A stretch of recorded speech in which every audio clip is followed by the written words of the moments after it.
Here I am, just a lonely Saints fan, talking to people who may or may not be Saints fans. I don't know. Maybe you're just a football fan. Maybe you're just a fan of intellect in general. But as a Saints fan, I don't get to experience that because it has now been reported that maybe the one, the only, the revered Mike Kafka, it might be the selection for the Saints.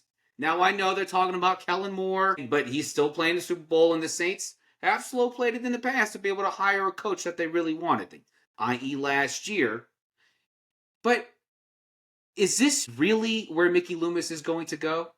Is Mickey Loomis really going to be the guy who's going to sit there and be patient, hoping Kellen Moore will accept a position to be the new Saints head coach? Or is he going to do something so absolutely stupid and put his job on the line? Right now, Mickey Loomis is acting like the kid most likely to succeed, which, of course, is great, but that's his senior high. That's his senior in his home school. And so that's like, I mean, there's not much to write home about that. He is absolutely losing his mind. He needs to hire Kellen Moore. I never thought I would sit there and say maybe Mike McCarthy, but I don't know. I don't want to say anything too stupid or sound crazy like Mickey Loomis is doing. But we shall see. We have much more to talk about. We are here today. We are live again. This is your weekly edition of Box Scores and Bourbon. Look at the box scores. Box Scores and Bourbon. We check each other's box scores and scores online. Baseball. Box Scores. So football, baseball, basketball, soccer, hockey. Box Scores and Bourbon. Manny, before JB. I get into it, let's cheers in. Cheers, buddy. Cheers, buddy. Welcome to Clink, another clink. episode. Let me Yeah, Mickey- tell you my view on your Saints. I'm going to tell you how you should feel about your Saints. by all means, go ahead. I don't care. My dad told me how I should feel about my mom because she left him. So this is not the first time someone has told me how I should feel about something. You should not feel encouraged by your Saints. This is just chronologically based off of this news that I've heard and the reports that I keep seeing. You as a Saints fan and me as a Cowboys fan, we could easily be on the very same sad, sinking boat with the world's tiniest violin as we mourn our seasons away. But this started with, for sure they're going after Mike McCarthy. And then Mike McCarthy decided he's going to sit out for a year to reassess his coaching and then try for the 2026 cycle. And then I saw a report saying that the brass was going to go meet with Kellen Moore with the intent of leaving that meeting with him under contract. And since then, I haven't heard anything as far as the contract happening. And now the part that blew me over the edge was when I saw a report that said, well, according to insiders from the Saints, if Kellen Moore doesn't take this job, they have no plan as far as who the head coach for this organization is going to be. I have said this. I think I said this on 2 pods ago when they came out that, hey, we're casting a wide net. We're leaving no stone unturned. That's great. You know what else is awesome? If you have no idea where you're going, any train will get you there. There's no direction at all. I don't need to hear from the powers that be of my favorite NFL team that I have an irrational love for, that unjustifiably ruins my Sundays for the most part of the last 3-4 years. I don't need to hear from the man making the decisions that, hey, maybe not. I don't know. We'll see. I need to know we're going after Aaron Glenn. We can't get him. Then Cliff Kingsbury is our guy. That's who we're going after. That's it. They didn't even interview him. They didn't even interview him. I know, because they're morons. But, well, Mickey Loomis is a moron. And like I said at the top, he is like the kid voted most likely to succeed, but, that's in his home school, okay? And that's only because his little brother eats rocks. So, there's not much competition there. Like, there's no one in that organization that shows any sense of direction, that shows any sense of conviction, really, about what needs to happen next. They really are becoming the New Orleans Aints. Yeah. This is honest to goodness what they are becoming. Because there ain't no direction, there ain't no accountability, Yep. there ain't no conviction, they ain't got no players to get them anywhere. And Like, they ain't got no cap room. Leadership. Don't forget the cap room. They ain't got no cap room. They ain't got no cap room. They ain't got nothing. I honestly think that is the sticking point for anybody that has considered that job. I mean, as an organization, as a franchise, the Saints are a well-known organization. Like, a lot of potential head coaches and coordinators, I feel like, would love the opportunity to coach a well-esteemed franchise like the Saints. But you go into their books, and they're, 7 years in a row over the cap, and they're 32nd with the amount of cap room they have. Like, I think last report I saw they're like 50 million over the cap for this next offseason. You're going to coach scrub. We should go to New Orleans and try out for that team because they're going to be trying to pick up whatever scraps they can get. They can't afford good players. Who would want that job when you can't afford a good player? You have no quarterback. All your coordinators are gone. No cap room. And probably haven't looked at the draft, but I'm pretty sure they don't have any picks either. They don't have anything going for them. In the words of the immortal Harry Dunn, we don't have enough money to get to Aspen.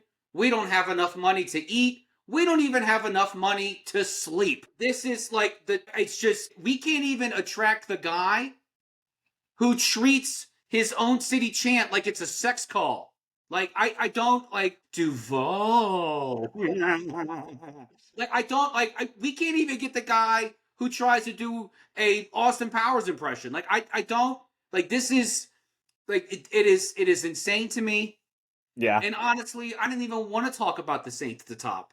Okay, we were coming on here. I had a completely different monologue until 15 seconds before we came on. And you, sir, said, "Oh, man, I'm so sad you're not talking about the Saints." Yeah. You want to start me up? Well, here you go, Nick. I'm started up now. Like, what better way?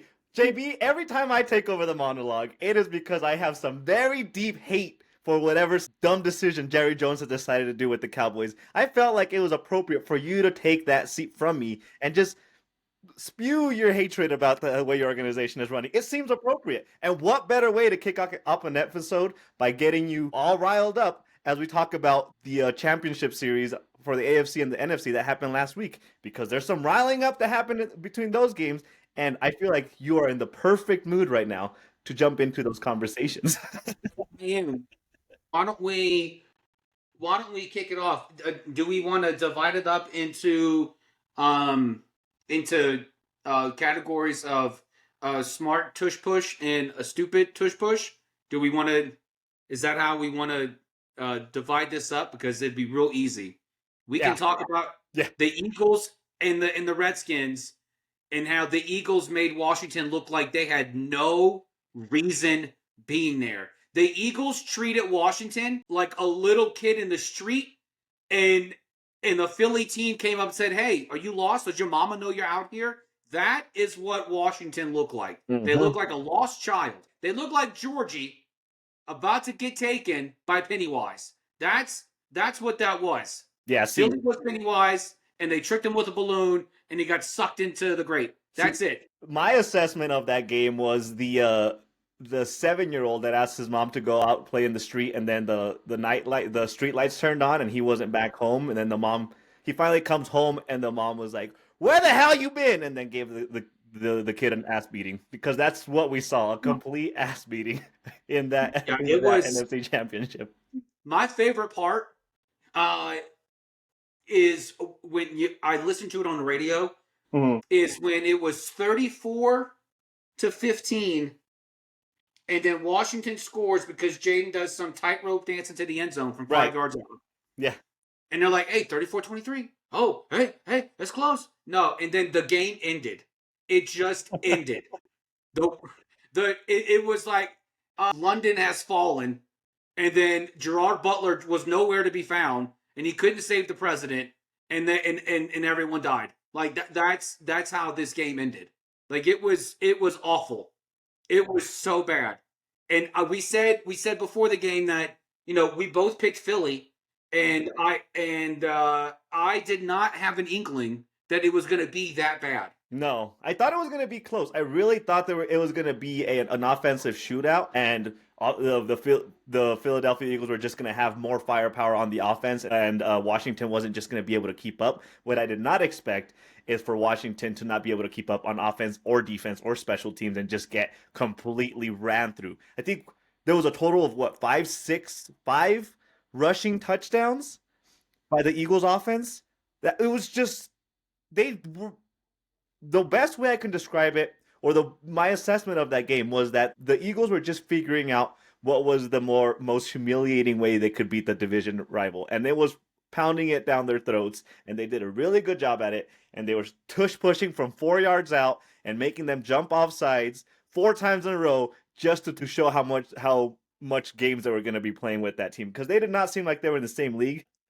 I've never seen a team jump off sides on a tush push so many times just to try saving their season, and it did not work. I love the fact that I was educated during those offside jumps when the ref said we can't award the team a touchdown if you guys keep it up. I did not know that was a rule, but it showed me how much of a not really a true fashion NFC Championship we were really witnessing. It was what do you call it besides an ass beating? Is there really another way to describe it? No, you can call it the most affectionate your father's ever been with you by beating you so passionately. Jesus Christ! It's just like it was bad. It was bad.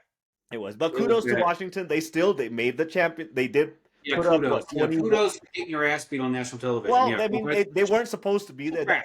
They weren't supposed to be there is my thing. And everybody was saying, oh, they're playing with house money. But the coaches were saying, well, you have to play your hearts out either way, no matter what money you're playing with. You have to play to win the game. But I'll still give them kudos because they still had flashes of goodness.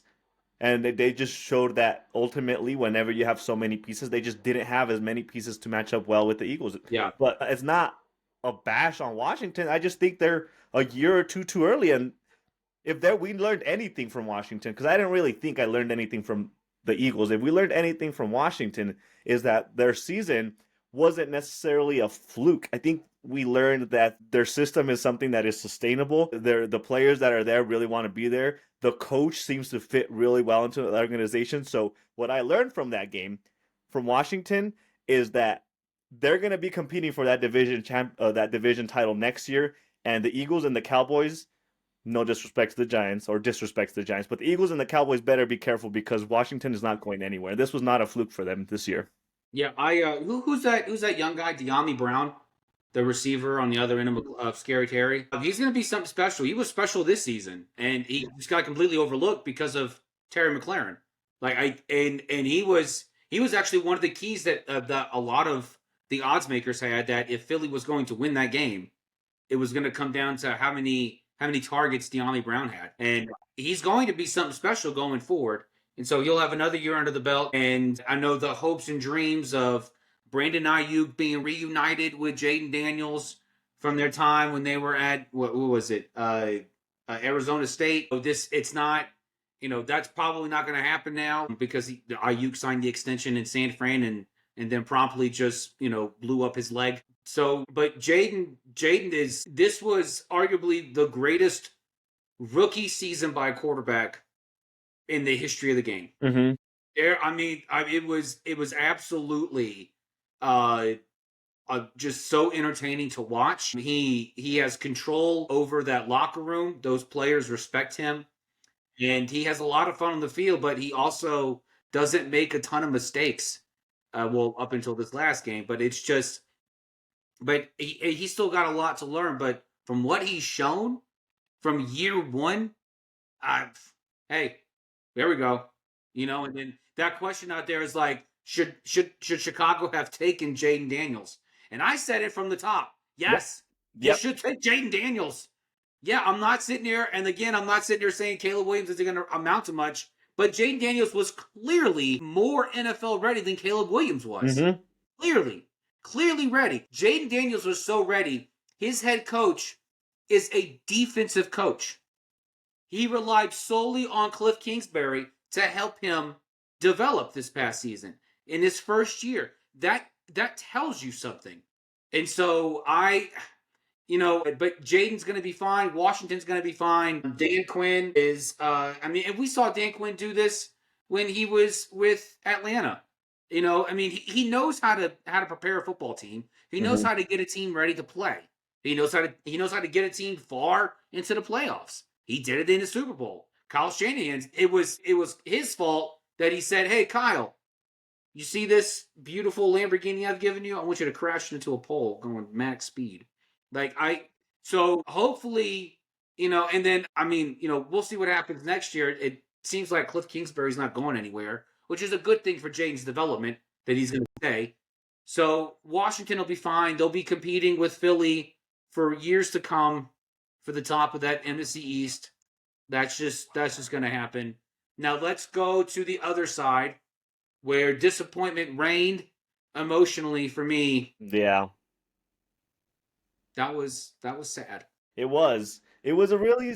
We were both high on the Bills. I really thought this was a year that they were going to be able to break through the Chiefs curse or the Chiefs brick wall. And no matter how strong your car is, I guess, and how much horsepower it has, the wall always wins. And the Mahomes wall stands strong into yet another Super Bowl. But that was, yeah.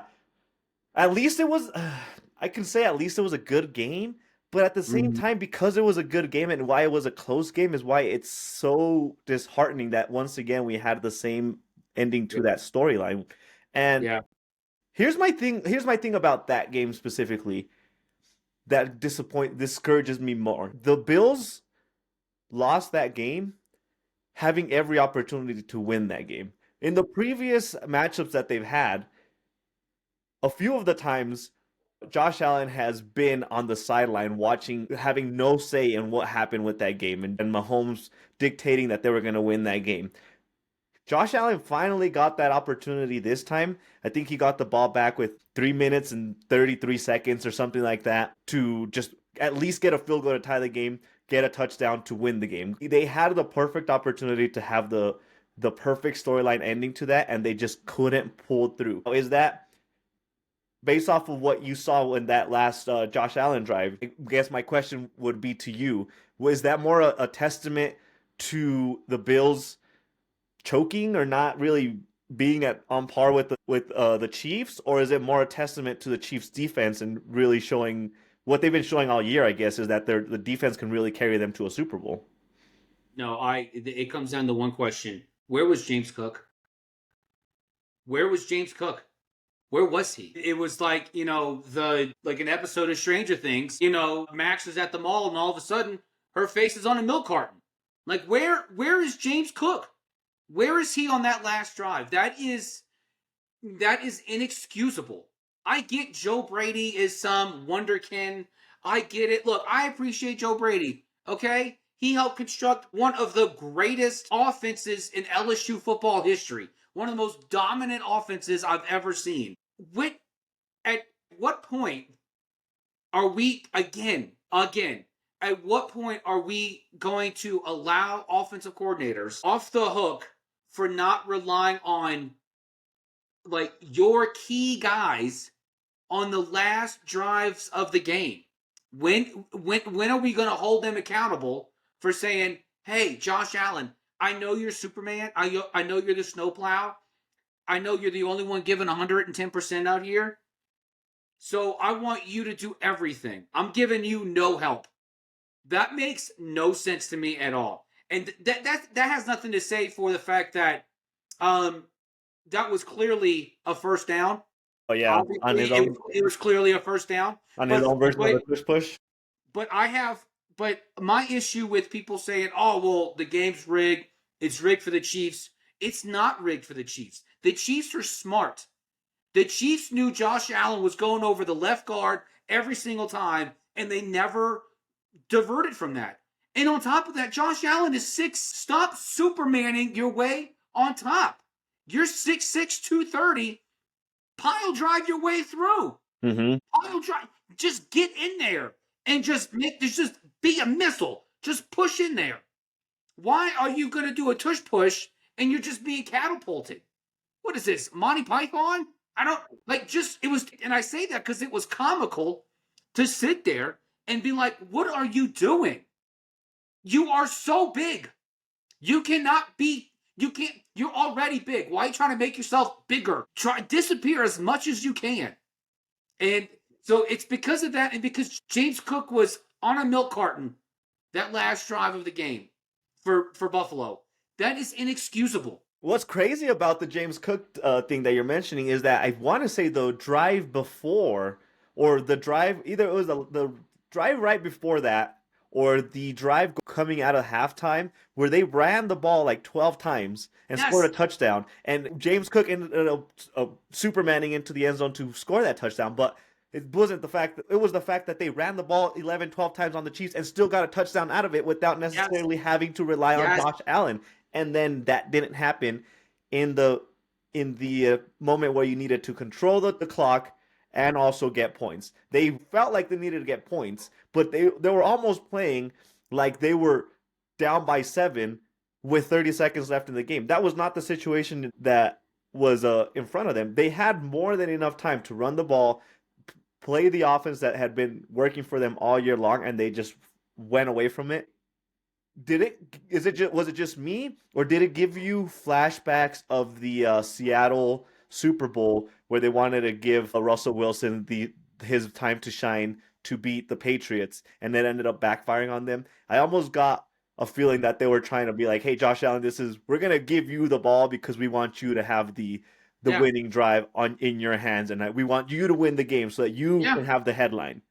Yeah, no, it's like, hey, son, I know you just got your driver's permit. I'm going to let you drive alone for the first time. Sweet. Oh, and by the by, there is a torrential rainstorm happening, and I need you to make sure that the car gets back in one piece. If something happens to you, well, God forbid nothing happens to the car.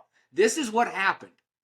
We, not be that you just, stop. It was bad enough that Buffalo allowed Kansas City to score more points in one game than they had scored in any other game this whole season. That was inexcusable. I get that Babich likes to have the game come to him. I understand that. You cannot do that if you are playing the 2-time and maybe 3-time straight Super Bowl champ. You can't do that. Kansas City already knew everything about Josh Allen. Why do you not know what you need to plan for? You already played them. You know exactly what is required.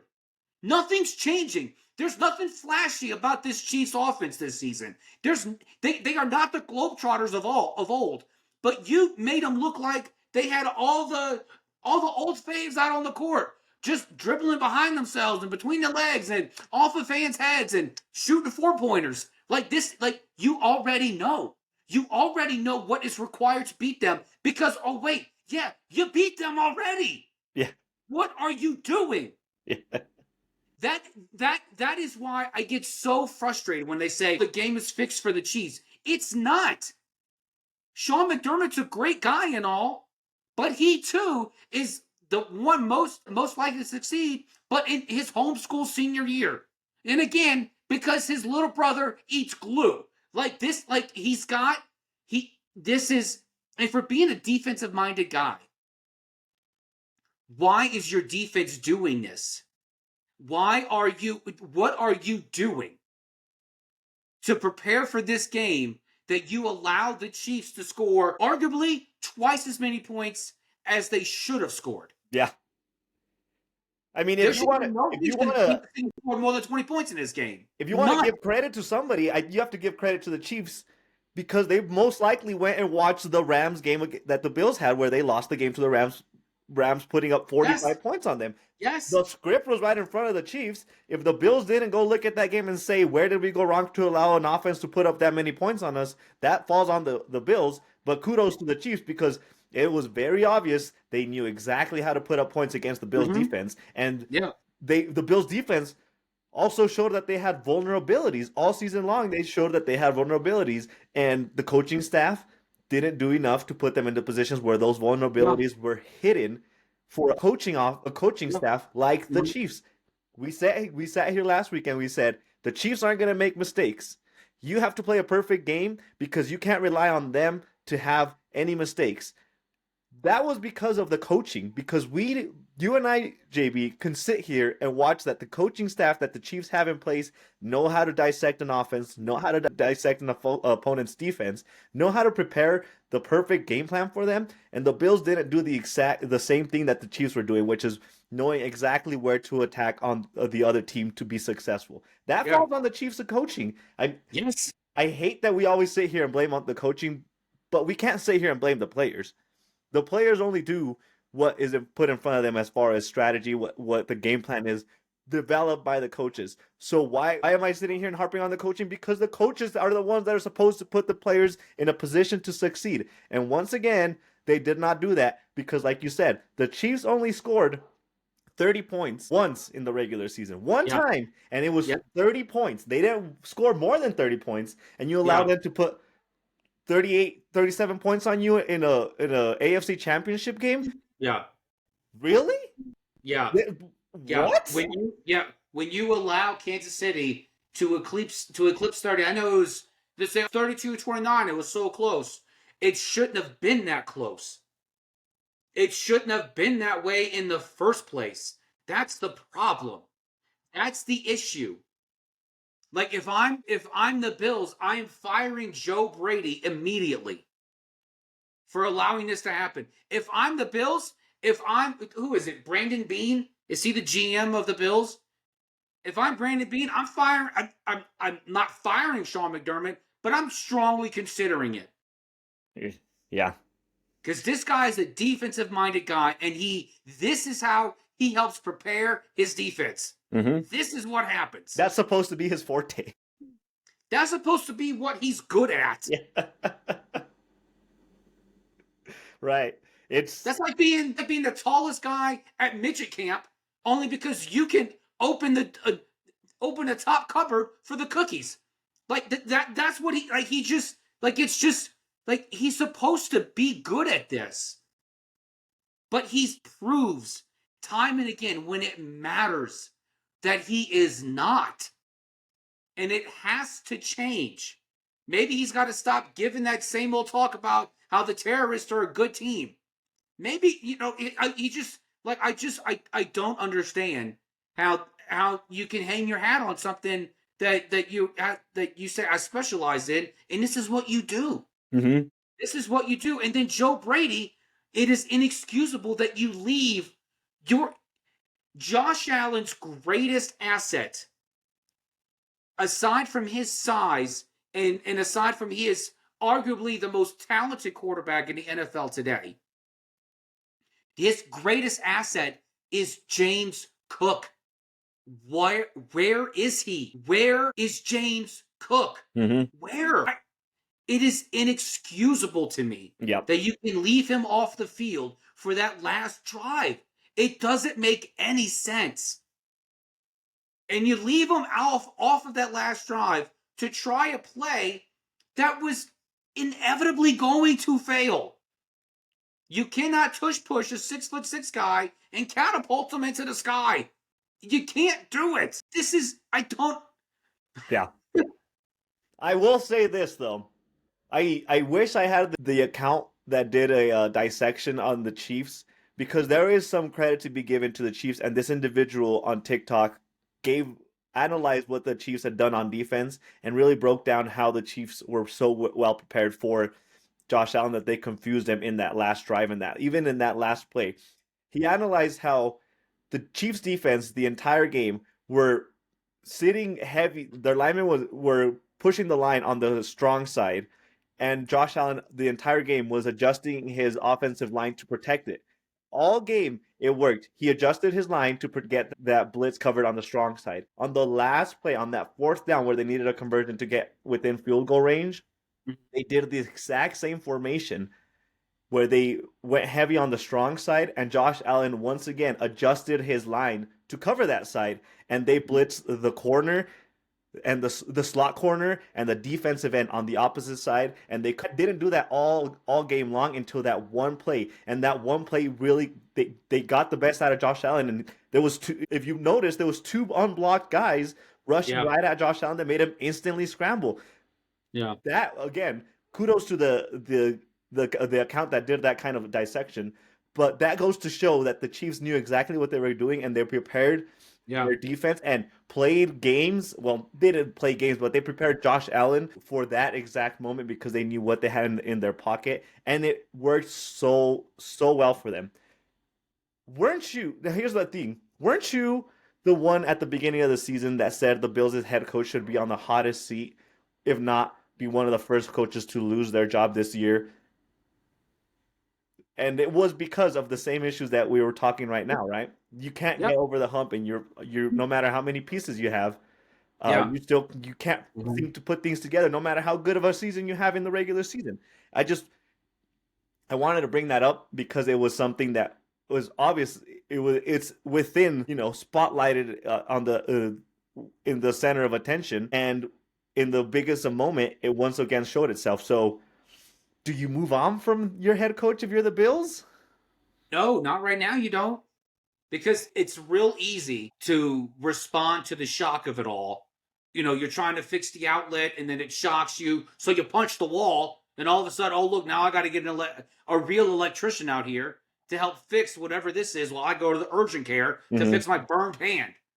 This is like, you can't fire the man right now because while, yes, absolutely, I mean, pun intended, fumbled the ball in this, who are you going to get that's better? Who you go? That is always the question a team has to ask themselves. The Giants didn't ask themselves that question because you can get 1,000 guys better than Brian Dable, but they were like, "Hey, no one else is out there." But with Sean McDermott, he is.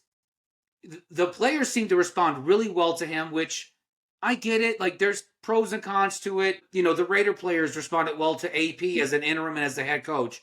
And look what that's got them. The same place that's been getting them for the last decade, which is the cellar. Like this, like it's not as easy as it sounds to just get rid of a guy. You have to sit there and consider, who are we going to get that's better? Who is it? It's not Joe Brady. It ain't Joe Brady sitting upstairs because he's just going to forget the players he has. He's going to pull a Kyle Shanahan just as often as Kyle Shanahan does. He's going to forget, oh, I have an all-pro running back. And I'm just going to put the game on the shoulders of him. So you have to consider, who are we going to get that's better? And you can't. There's no one out there right now. There isn't. Yeah, I mean that's if it's like the lesser, if you're taking the approach of what's the lesser of the two evils whenever you're deciding on what head coach you have. I mean, I guess that's a good approach, but you can't tell me. I refuse to accept that there's not one coach that is an upgrade from him. Even in the college world, there's coordinators and head coaches stashed in so many pockets that if you have a good GM and a good scouting team that's looking for a head coach, there's always somebody better than you, unless you're the greatest of all Honestly, time. honestly, Buffalo missed their shot last offseason when Jim Harbaugh was a free agent. That's, I mean, that would have been a really If good they pickup. honestly wanted to go grab a guy who was better, who was instantly better, and would instill a culture of preparedness and sticking with your assignment, that's Jim Harbaugh, and they missed that boat. They missed it. They weren't going to get Mike Vrabel this year. He was already tied to the Patriots. I got no problem with Pete Carroll going to the Raiders, but I don't think. I mean, I don't know. Maybe Pete Carroll does a better job in Buffalo. I don't know, but they absolutely missed the boat last year when Jim Harbaugh said, "I'm coming to the NFL." Yeah. No, you know what? The the product of their own demise when it comes to the Bills is that the perfect coach for that type of system, for that type of team that has to, because of the weather factor, and they have to rely on running the ball so often because sometimes the weather just doesn't allow for you to throw the ball. The perfect coach for that kind of system would be Bill Belichick if it wasn't that they're in the same division, because I think Bill Belichick believes in the rivalry and the tradition of just like hating a division rival. If they weren't in that division, I feel like Bill Belichick would love that job with that type of quarterback in Josh Allen and that type and an offense that is built for running the ball. I feel like Bill Belichick would be a perfect fit for what the Bills are trying to do. with their offense at least. Yeah. But it's Yep. not going to happen. I would be surprised if next coaching cycle somehow Bill Belichick comes up in the conversation for Bill's head coaching job. But I would love to see it happen. I would love that. Yeah, but this all depends on who's available. And right now, he's not. And right now, we have an Eagles Chiefs Super Bowl. The second time in 3 years we have this Super Bowl. Which, and honestly, like I saw a great tweet from Jake Crane from Crane and Company saying it, an absolutely awesome sports show if you guys haven't watched it yet. But he said, he said to the effect, don't let your hatred for reruns interfere with the fact that you're watching greatness. Mm-hmm. I mean, Like yeah. this is greatness. And I said I've sat on here with you for a year now, and you know the animosity I have, the irrational animosity I have toward this team that wears the wrong laundry. Okay? I have sat here and said I don't want to see it happen. But I also am not going to sit here and act like Hal Steinbrenner, the owner of the Yankees, and blame another team for being great. Like this is an opportunity as sports fans for us to see something we have never seen before. And wouldn't it be just so poetic that we had never seen a team lose 4 straight Super Bowls until we saw the Bills do it. And now, thanks to the Bills, we have an opportunity to see a team win 3 straight Super Bowls. So this is like it's poetic. And it's one of those things where let's just sit there and it is an interesting thing because people hate both of these teams, but we hate Philly less. And this is a city that physically assaults Santa Claus, okay? And when people hate the Chiefs more than the people who assault Santa Claus. Like this is the city of Rocky. You know, this is the city of Invincible, you know, because Mark Wahlberg really did do that in the 80s with Dick Vermeil. He really did try out for the Eagles. Mm-hmm. So I've been told, reliably informed, that was Mark Wahlberg's story when he was probably 11. Makes sense. But going into this game, Manny, I'm not going to ask you who you have. No. I'm going to ask you, what are the chances Philly wins this game? Do you want a number, or you just want me to have a take on it? Have a take, have a number. So, if I had to give the Eagle, let me mentally and spiritually, I need to take a reset because I would rather see a dynasty brewing in front of my face, knowing that there's no way in hell any other team is going to win a Super Bowl by consistently watching the Chiefs win Super Bowls, and my dislike for the Eagles. If I had to put a number behind it, I would have to put it less than a 50-50 chance that they win. I feel in my instinct tells me the chances of the Eagles winning the Super Bowl is about a 40% chance. And it's because they have so many pieces. They have a lot of pieces that seem on paper to match really well with the Chiefs on both sides of the ball. Their defense, I saw this post recently where every single starter on their defensive side is new compared to the last Super Bowl run that they had. They completely revamped their defense. And I feel like part of that was seeing what was brewing in the AFC and saying we need to find a single piece that matches up with every single one of those 11 guys on the other side. And on the offensive side, they've done the same thing. They've known where their weaknesses are. They've brought in key players. And the addition of Saquon Barkley just seems to make so much sense for a team that was already full of weapons. But at the same time, the ultimate X factor is always going to be the coaching. You and I always sit here and talk about how important is coaching, and I feel like the X factor is coaching. And considering if you give me one coaching staff, head coach all the way down to coordinators, all the way to the ball boy and the laundry guy, I would take the Chiefs coaching staff over the Eagles coaching staff. So for that deciding factor and how much weight I put on it, I would say like a 40% chance they win. But that is still me probably still having a little bit of a despise for the Eagles. This is a toss-up for me. I know. You brought up something in the Washington game that it could serve to be key in this Super Bowl for the Chiefs to win it if Philly follows through with this. If Kellen Moore and company put a premium on trying to get the ball to A.J. Brown, the Eagles lose this game without a doubt. If the Eagles focus on the run, again, this goes back to the Baltimore-Buffalo game. Use what got you here. Do not be Todd Monken, Kellen Moore, and refuse and just stop handing the ball off to Derrick Henry. Give the ball to Saquon. Feed him the ball as often as possible. I get he had some hamstring issues in that Washington game. You think Saquon gives flip about the fact that his hamstring might be less than 100%? No. He already knows what it's like to flounder in an organization that has no direction. That's why he came to Philly. Use him. Ride him. You gave him the big money, so for this exact purpose, do not abandon it. And then on top of that, Steve Spagnuolo is fantastic with that Chiefs defense. I believe Philly has a legend running their defense too. Vic Fangio is no one to sneeze at. You think C.J. Gardner-Johnson is going to sit there? That C.D. Deuce is not going to allow Travis Kelce to roam the middle of the field wide open. If he smells Taylor Swift's perfume, he is knocking him out in the middle of the field. If he gets a whiff of it, he is knocking him out.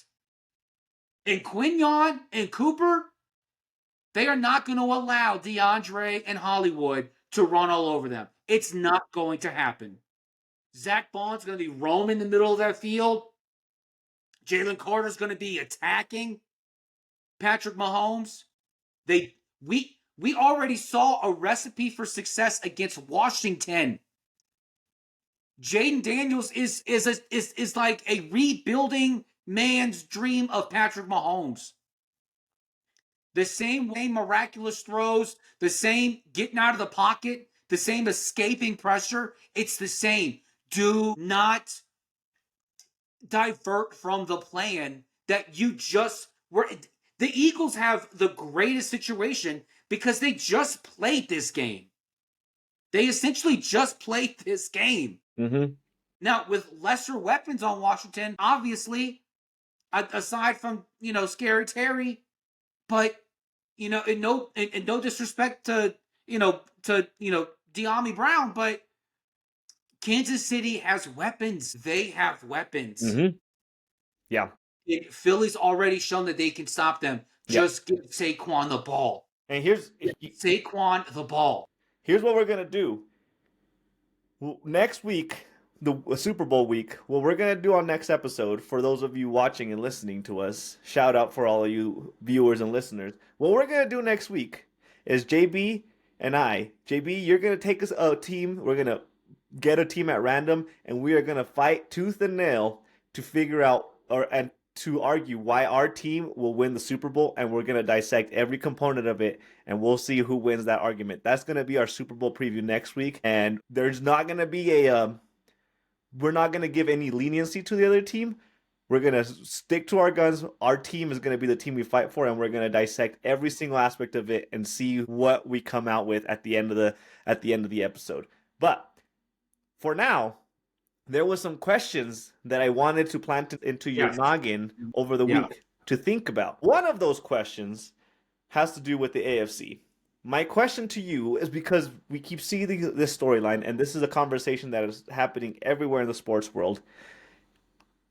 Are the top other three quarterbacks in the AFC just doomed because of the timing that they are into the league? That being them running into Mahomes, and by the other top three quarterbacks, I'm referring to Lamar Jackson, Josh Allen, and Joe Burrow. Would they be so good we winning multiple Super Bowls by now if they were in any other time and if Mahomes wasn't in the league at the same time? Or is it just something that's going to take a little bit longer to figure out? Or is it just, you know what? You ran into Patrick Mahomes and the dynasty of the Chiefs. There's been multiple Hall of Famers that never got a Super Bowl ring because they ran into greatness on the other side. What Yeah. what say you? So when you first asked me this question, I had a different response entirely. But something I heard today, I think it was from Colin Cowherd, that leads me in a different direction in this question.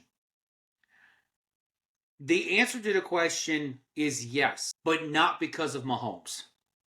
It's because of the organizations and how they are led.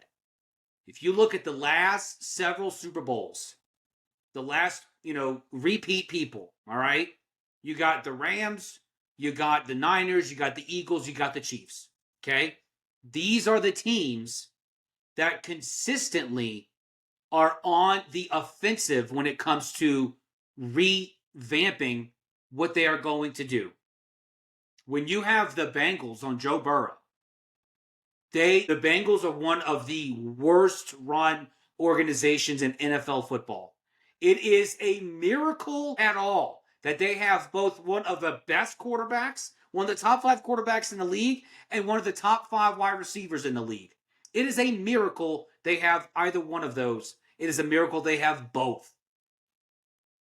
And you're going to see both of them leave Cincinnati. They're going to get nothing in return for either one of them because this is just a terribly run organization. If you look at Baltimore continues to cycle through coordinators, but they don't really change the personnel on the field. The only thing they did differently this year, and the thing they didn't capitalize on when it counted, was the one guy they added, Derrick Henry. And then when you go to Buffalo, we've already talked about Buffalo. We've already talked about them to exhaustion. Buffalo's issue is that they continue to live down in the moment where it matters. They give us excitement in the regular season. When it comes to the postseason, they continue to flop every single time. And you're wasting, all 3 of these organizations are wasting the talents of these quarterbacks. All 3. Now, out of those 3, Baltimore has done the most to try to change things. They try to bring in Odell. I mean, that worked to some extent last season. Mm-hmm. They brought in Derrick Henry. That worked really well until Todd Monken decided, Derrick who? Like this, so they are cursed because at the top of that pile is not just a quarterback, but an organization. Yeah. That will continue to rise to the top. And unless you take a page, and it's interesting how out of those 4 teams I listed at the top, the ones that have made the Super Bowl multiple times, most recently, 3 of those are NFC teams. 3. Only one AFC team has continued to evolve the way they should have. The greatest sign of this is Kansas City had Tyreek Hill. They had the most explosive receiver in the NFL. And they traded him to strengthen their defense.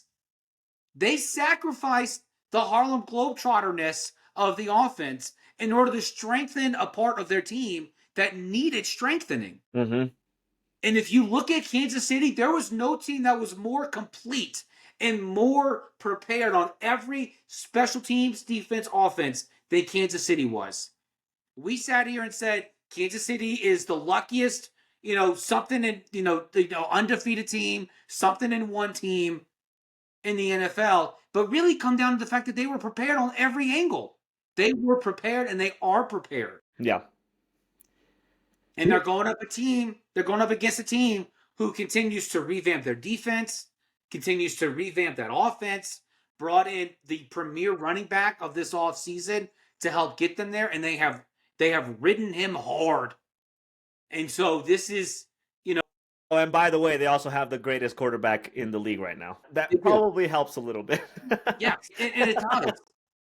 But to answer your question, yes, they are cursed, but it's not because of Patrick Mahomes. It's because of the franchises they play for and how inept they are to change. Yeah. So here's a statistic that I came across that just embodied this conversation, and this part of why I wanted to have this conversation with you. Since Joe Burrow made the Super Bowl, uh, 4 years ago against the Rams, Josh Allen, Lamar Jackson, and Joe Burrow, the last 3 seasons since then, have thrown for 38,000 yards, 321 total touchdowns. Their record is 96-42. There's 6 Pro Bowls and 8 playoff wins. And how many Super Bowl appearances in the last 3 years between those 3 quarterbacks? 0. Since Joe Burrow showed up in the Super Bowl 4 years ago, Joe Burrow, Lamar Jackson, and Josh Allen, all-star stats, 40,000 yards, almost 400 touchdowns, 6 Pro Bowls, and 8 wins, and not one Super Bowl appearance. This reminds me of course, I mean, it's easy to latch on to the Tom Brady era of dominance with the Patriots, but it does really, it's almost poetic how much it's lining up to where Peyton Manning should have probably had more than those 2 Super Bowls that he got. One of those Super Bowls was, again, not because of anything that Peyton Manning did, and he really was there just for the joyride. Peyton Manning, when he was in the AFC, should have had at least 2 or 3 Super Bowls by himself with the Colts. But what happened every year? He kept running into Tom Brady or some random hot streaky team.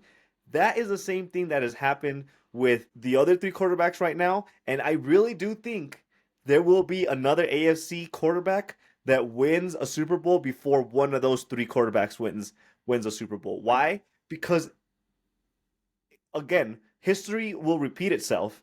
And what happened? What was the reason that Tom Brady didn't end up with 10 Super Bowls? It wasn't because of Peyton Manning. It wasn't because of those great quarterbacks. It was because some random team got really hot in the playoffs and somehow stopped them from winning. Eli Manning took 2 Super Bowls from him. Joe Burrow, not Joe, I'm sorry, Joe Flacco randomly became this amazing all-star quarterback in the AFC with the Ravens and got them a Super Bowl.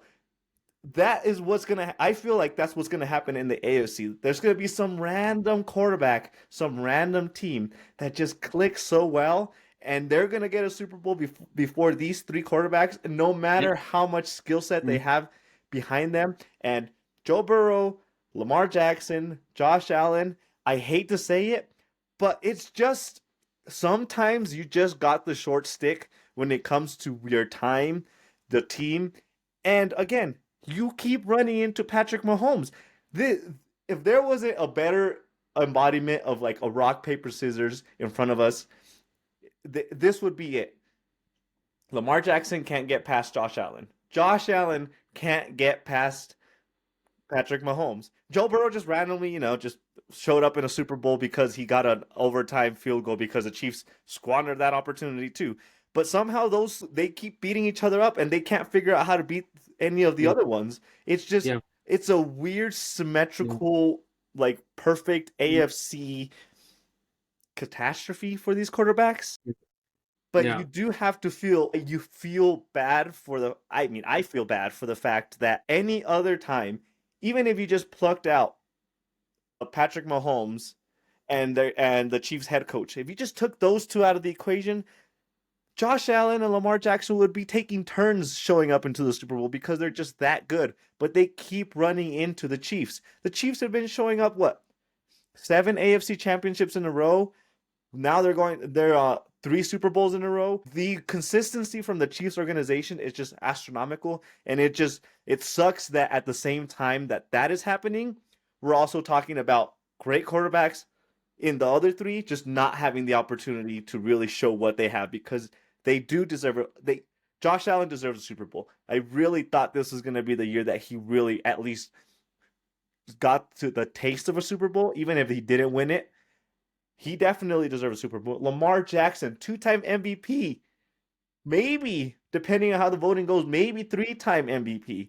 Can't sniff a freaking Super Bowl. Why? Because the freaking Chiefs are in your way every single year. So, to answer my own question, It is their own demise. It is the curse of their own creation because whatever they're doing, the Chiefs are 5 steps ahead of them and are already figuring out what piece you wanted to pick up last week, and they already have 3 replacements to cover that on the schematic side. It is a blessing for the viewers to see greatness happen in front of us, but it's a curse for the 3 quarterbacks that have to go through that gauntlet every single year because they're not going anywhere. And you have to figure out how to beat Patrick Mahomes.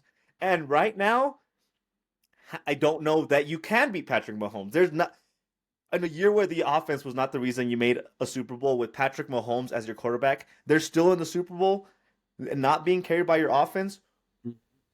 How do you beat them? How do you beat them?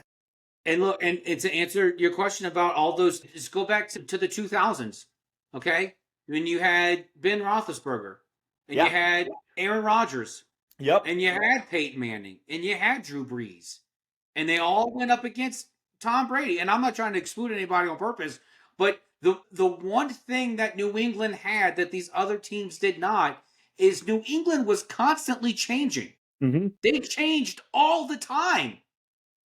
We sat here and said until Randy Moss got to New England that Tom Brady never really had anybody to throw to. No disrespect to Deion Branch, but like Belichick was always changing the team.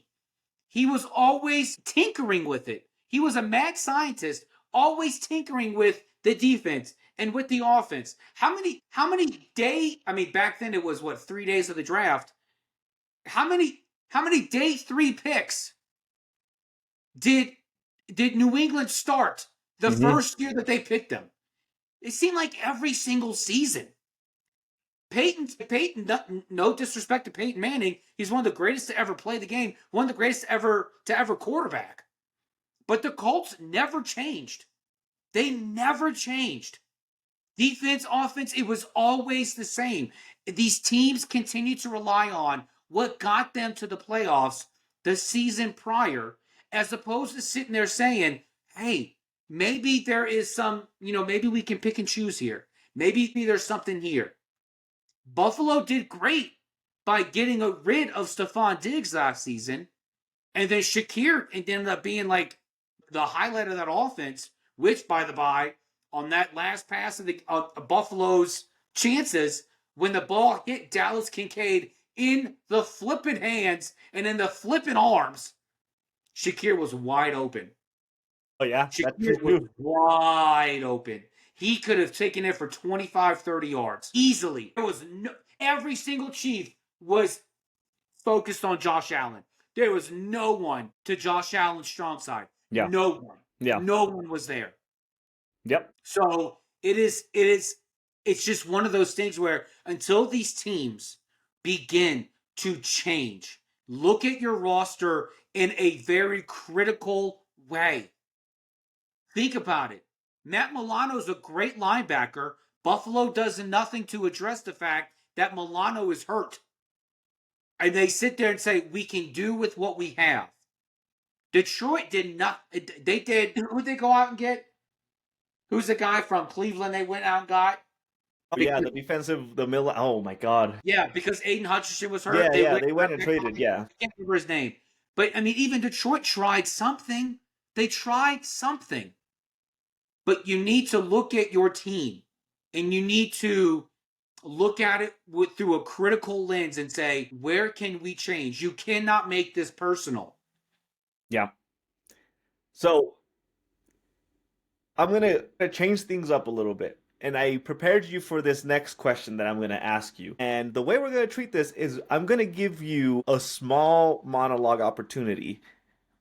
And then I will tell you I have my view on the next question, and I will give you the opportunity to sway me one way or another, or maybe you'll just fall in line with how I feel about it. But the moment for your second monologue on this episode comes from the question, which franchise is more cursed? The 2 franchises in question, the Buffalo Bills, for a lot of the reasons that have already come out throughout the entire episode, including their 4 Super Bowl losses, and your near and dear Chicago Cubs. Which franchise is more cursed, the Buffalo Bills or the Chicago Cubs? Folks, there was a time when I was a teeny weeny baby, and I mean like in my 20s, and I'm watching the Chicago Cubs, and I'm watching them get to the NLDS against the Atlanta Braves, 1997, 1998, and they get swept by Atlanta. I believe they got swept both years by Atlanta in that DS. 2003 happens, and I'm not in my 20s by then. 2003, I'm 17 years old. And I'm watching this team up against the Miami Marlins in the 8th inning. And the shorthanded Alex Gonzalez, who we got because he was shorthanded, ended up making a critical error. And then Steve Bartman decided to be born 30 years prior and attend the game. And the umps decided to be blind that game and not see that Moises Alou could have caught the ball.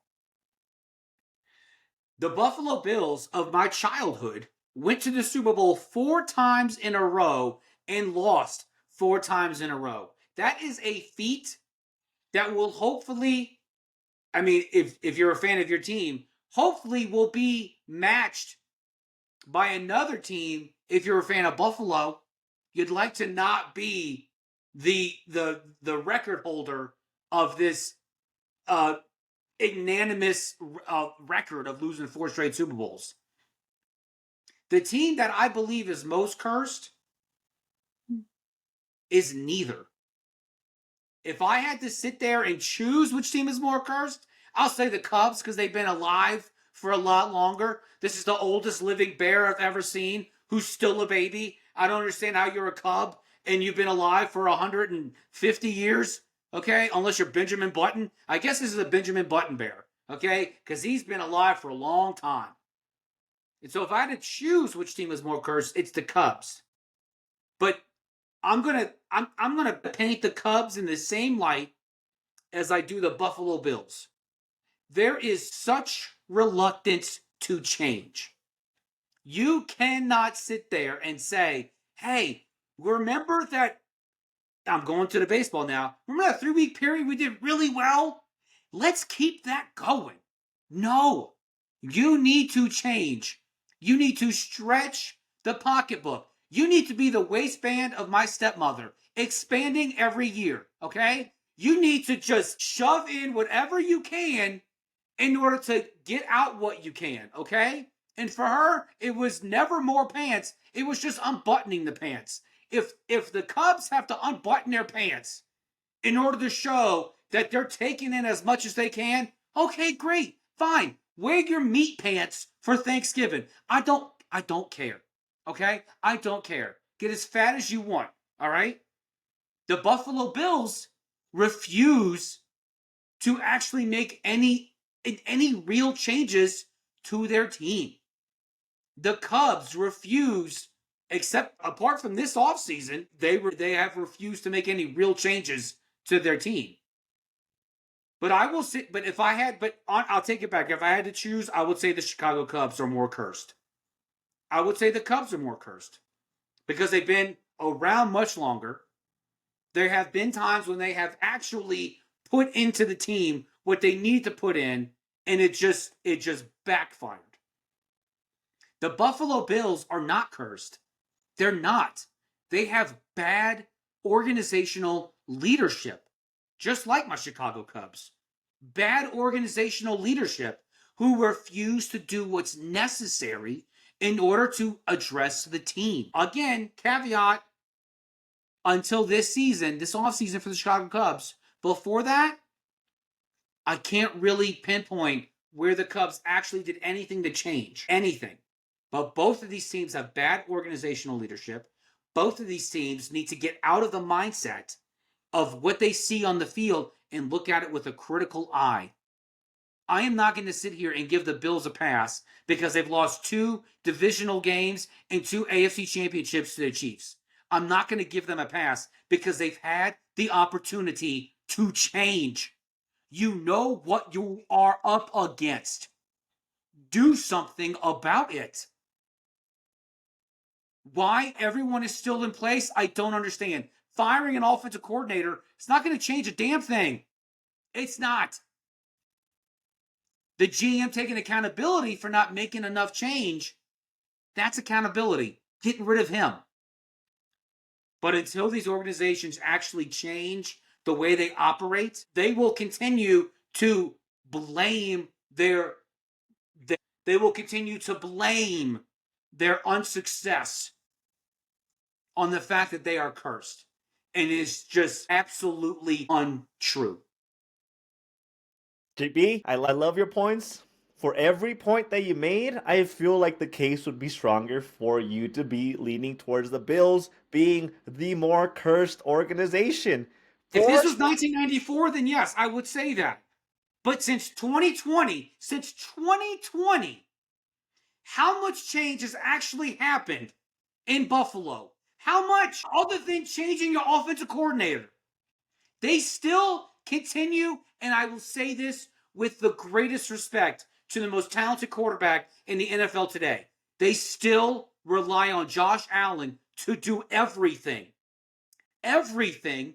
And they surround him with almost nothing. Almost nothing.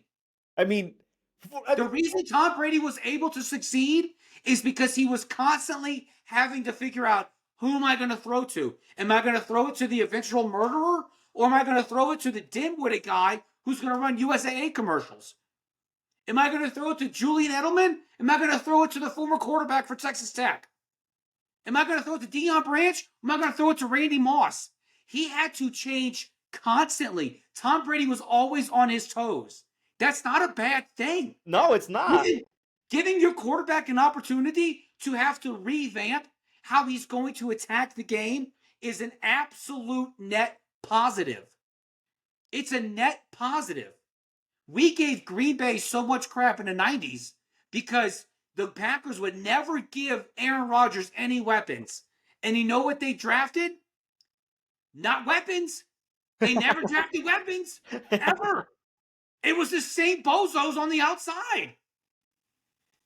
Either way, because of how history has played out, I have to lean more, and this is the stats that I had. I have to lean more with the fact that the Bills, if you had to choose a team that's cursed, and there's some agreement that I can give you with your take that technically no team is cursed. Even the Cubs won a World Series not too long ago. The Bills in the 90s, 4 years in a row, were the most dominant team in the AFC, and they caught a bad streak out of a random team. Talk about random team. They caught a bad streak from the Giants getting randomly good in the Super Bowl, and then they come across the Washington at the time Redskins that got really good in the playoffs, and then they ran into the short spur of a dynasty of the Dallas Cowboys of the 90s, and they continuously just could never catch a break, and then they took a back seat. They lost 4 Super Bowls.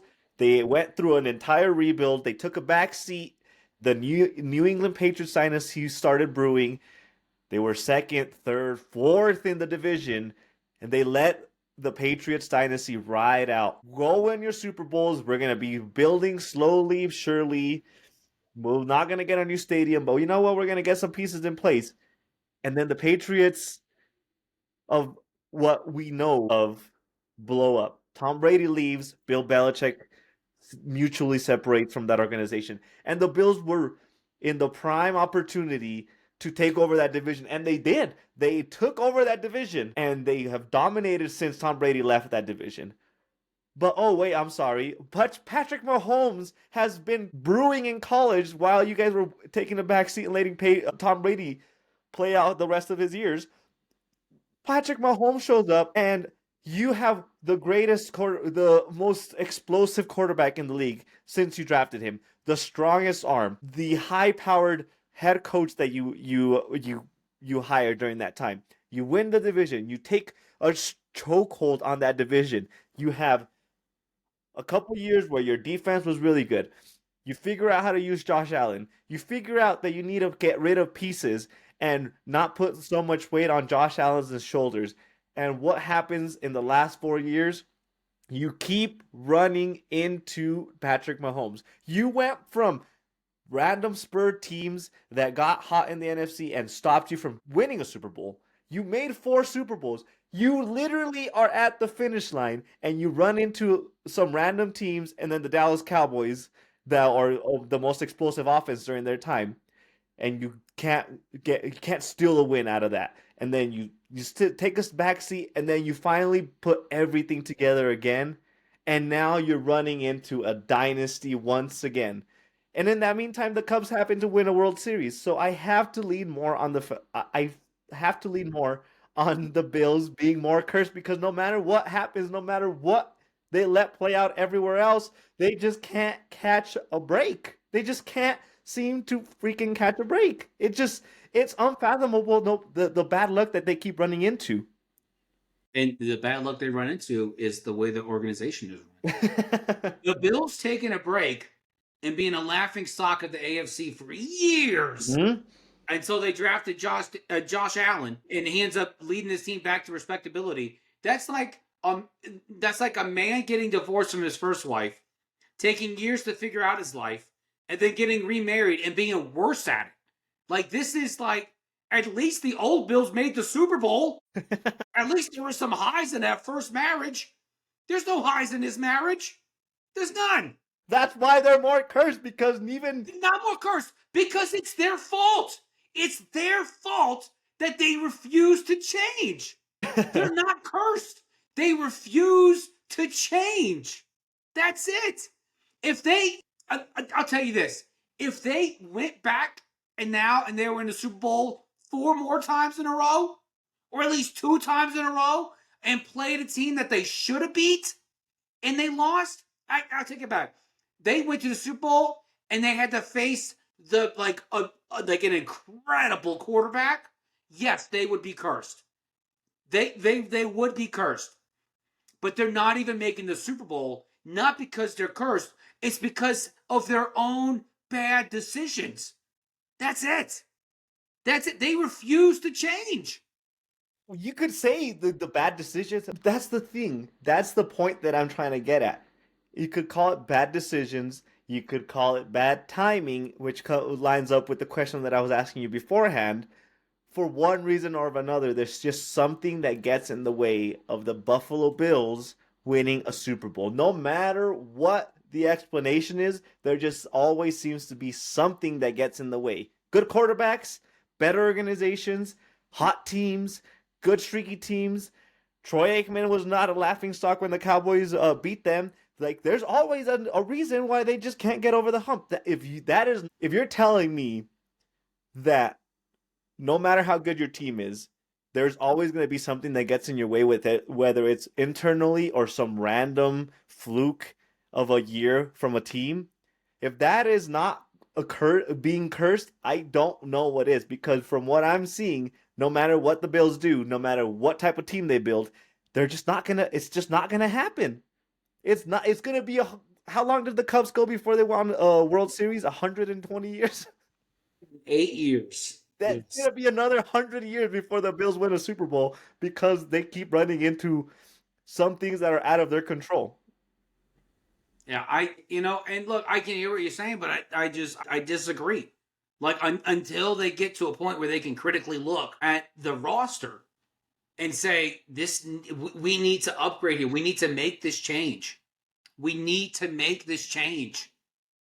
It's just not going to happen. It's not going to happen.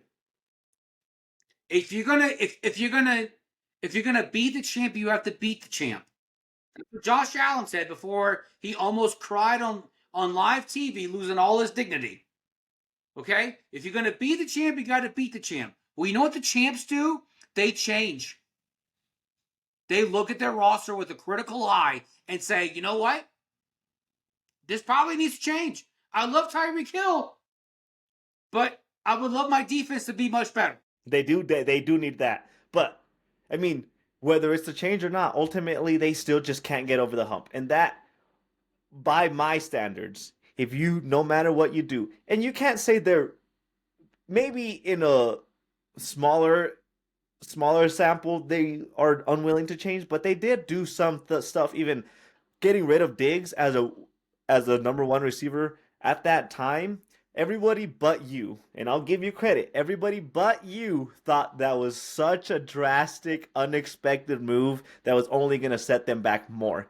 You sat here and said that was probably going to be the best thing to happen to them, And it and was a great move. and it But they was. need to But do more. but you can't say that they're not willing to make those risky I'm not changes. saying they're not willing. They're not willing to do what's necessary. They need to do more.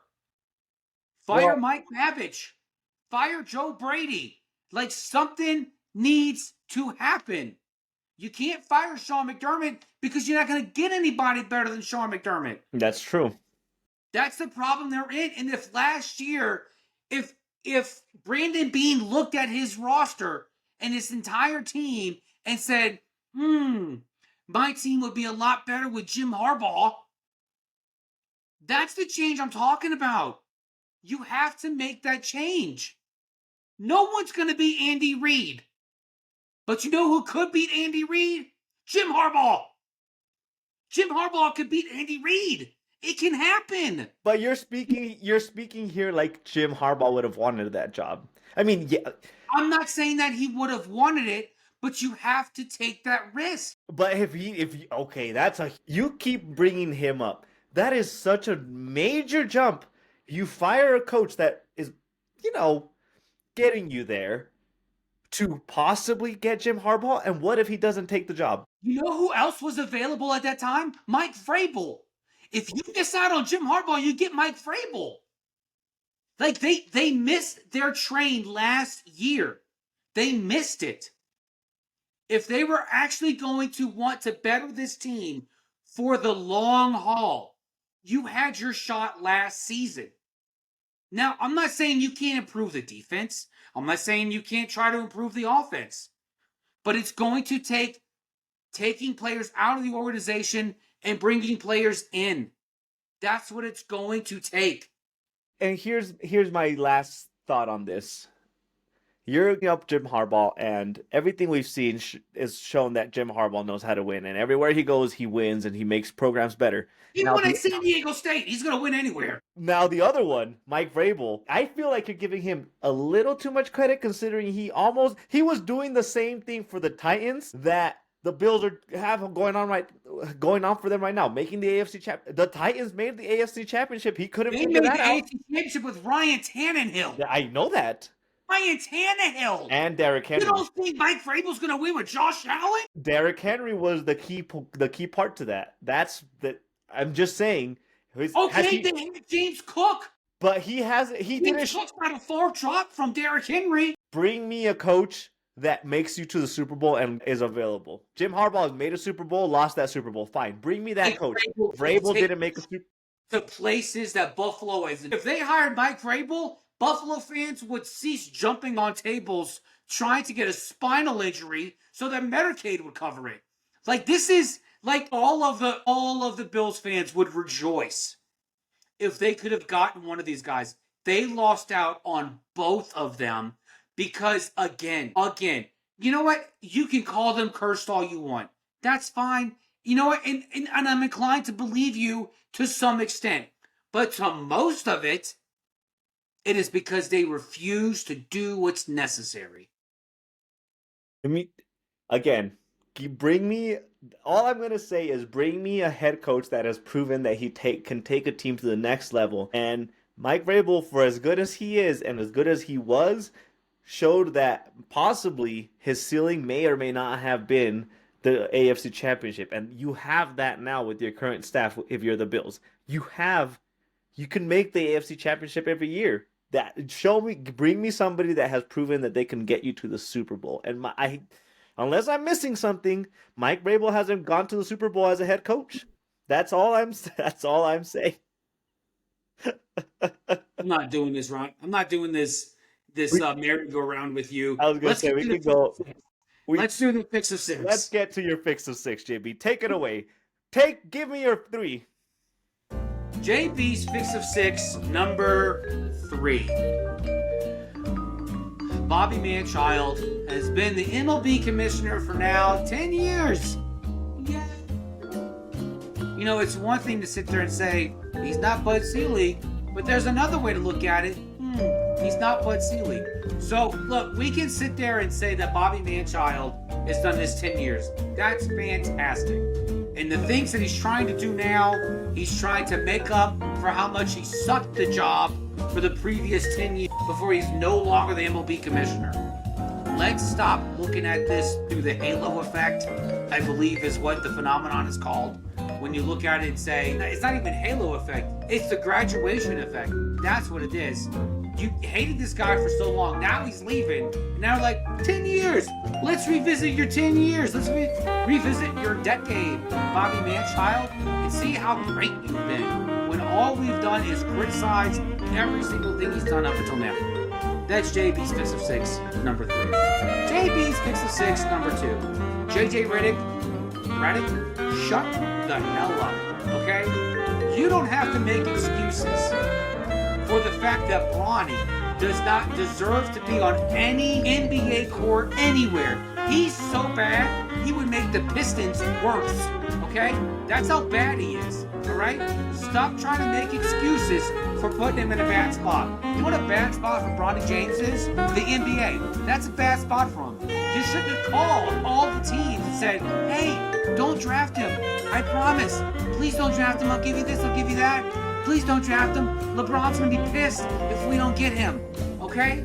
You wanted this, you own it, okay? You should sit there and say, yeah, he sucked at it. Be a head coach and call out the players, call out the performance when it matters, okay? Be a head coach. JB's Fix of 6, number 1. If you're gonna hire a head coach, and Manny, I know this is gonna throw you for a loop because this wasn't my last one until just now. If you're gonna hire a head coach, make sure he understands what the team chant is, okay? I alluded to it at the top of the line, all right? Do not, I'm a Saints fan, if they hired a head coach and he had no idea that the chant was, who that? Who that? Who did I say are gonna beat them Saints? I would want him fired immediately. Liam Cohen, he did great things with Baker, but Baker's already talented. And he made Will Levis look like a competent quarterback before he started jamming his mouth full of mayonnaise. Liam Cohen seems like a nice guy, but when he treats your team chant like it's a sex call, that's a problem.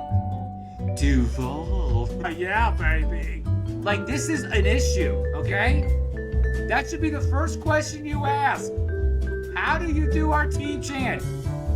And if you can't do it, then you don't hire the man. That's JB's Fix of 6. Manny, go ahead. JB, give him a break. He's working on his chant. You know, lessons learned, growing pains. He's working on his chant, but that was. He's the reason they fired Trent Baalke in the first place.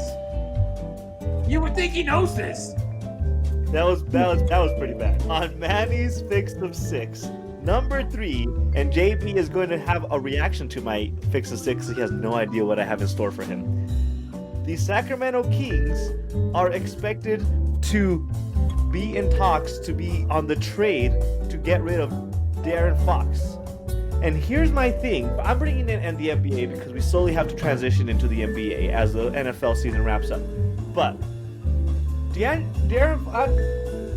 Fox himself, when you have a marquee player and you are a good franchise, the last thing that crosses your mind is, how do I get rid of a good player? You know what that is a sign of? A badly ran franchise. The Sacramento Kings fired Mike Brown after he took them to the playoffs last year, 2 years ago, and ended up losing to the Golden State Warriors in a miraculous Steph Curry 50 points game 7. You're gonna fire him not even halfway through the season, and then you want to say you're gonna trade Fox? He is your key piece. He is the player that is making the Sacramento Kings relevant. And like I said, what teams trade away good players? Bad teams trade away good players.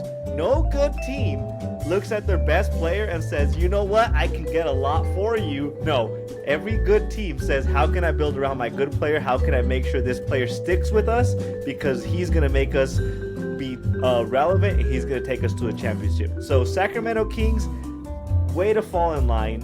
I love the fact that after your little spark of a flash of a good team making the playoffs, you've fallen back into reality, and now you're going to be back into the basement of the NBA league. So congratulations, Sacramento Kings. You did a good job at making us remember that you are at the bottom of the league. On Manny's number 2 fix of 6.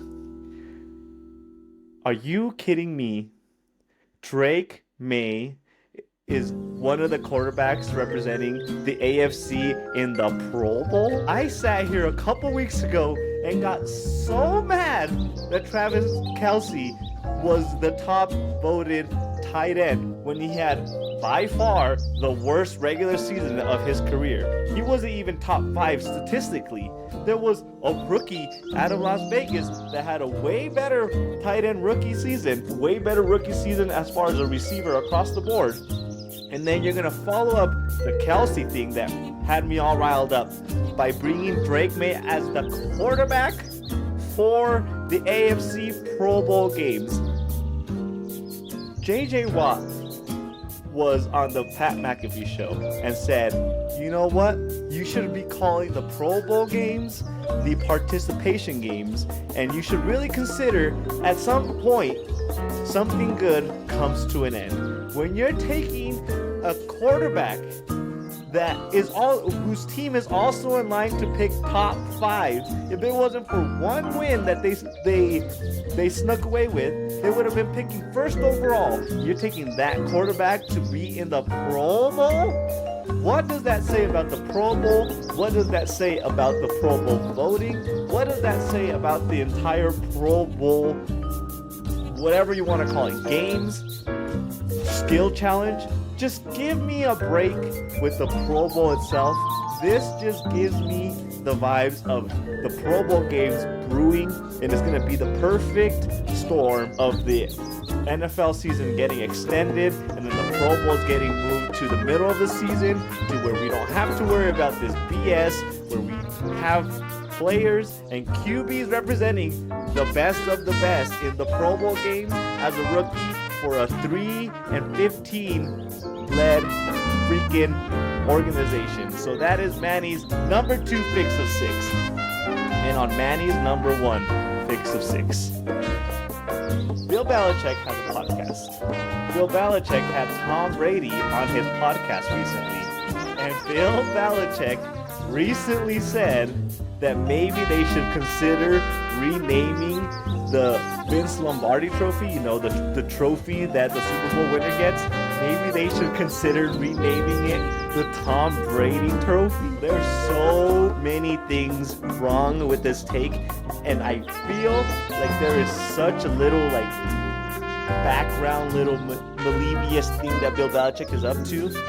First off, you really want to rename a trophy that has history behind it because some quarterback won 7 of them? At what point do you get rid of the tradition and the history of, winning the Lombardi?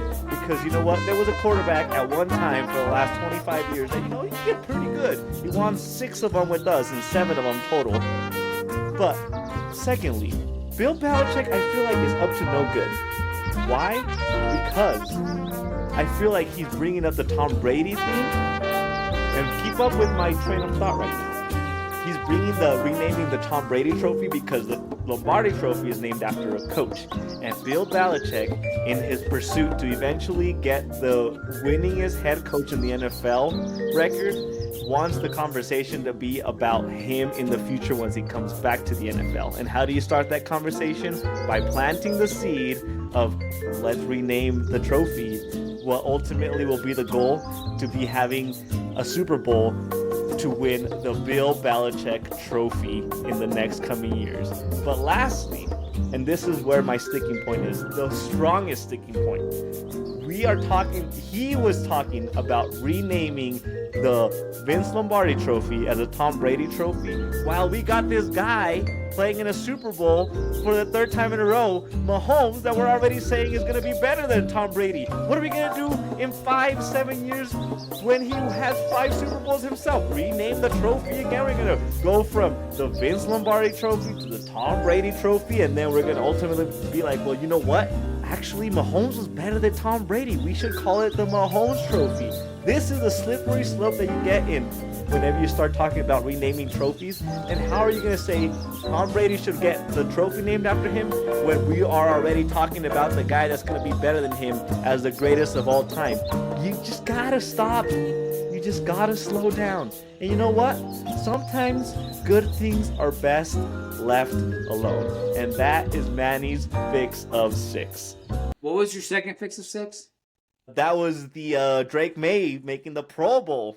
That's right. So I have 3 responses to your fix of 6. I have the Sacramento Queens, I have the Poor Bowl, and I have Billy Bellyache. That's it. That's what I have. Yeah. I love it. That's a perfect.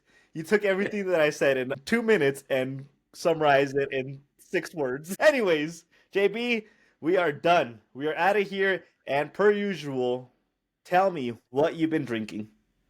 I have been drinking this wonderful Añejo Insolito. Ooh, that It looks is. that's a cool I'm bottle. a big. My dad, well, stepdad, is a tequila connoisseur, and I'm a big. I love sipping on tequilas with no additives, and this is one of the ones that I got from a family friend of ours, and it is delicious. And what I was smoking was an Undercrown 10-year. So, Manny, what were you drinking? JB, I went down the talking about slippery slopes. I went down the brandy slippery slope. I bought an homage. What is that, Perfect Circle? They suck as a band. What is that? I am drinking an homage very special brandy. Because why? Because like I said, I've been enjoying brandies. E&J has been hitting the spot, and I was craving a brandy, something smooth. And this bottle has shown me that not all brandies are created equal. This is not E&J's. This is a higher price bottle than E&J's, and yet somehow I enjoyed the other bottles more. It's doable, but it almost reminds me of like the fiery burn of a whiskey. And if I wanted that, I would have just bought a whiskey. So I'm not too sold on the brandy. Lessons learned. I'm gonna keep exploring the brandy whiskey comparisons, but that was what I was drinking. JB, we are done. We are out of here. We are on our way to the Super Bowl. Tell everybody where they can check up on us. YouTube, Spotify, Apple, Amazon, Box Scores and Bourbon. You can catch additional content on TikTok, X, Instagram, at BSB Sports 24. Manny, close us out, buddy. Thanks, everyone, for checking us out. Enjoy your Pro Bowl games, and until next time, cheers, everyone. Stay thirsty, folks.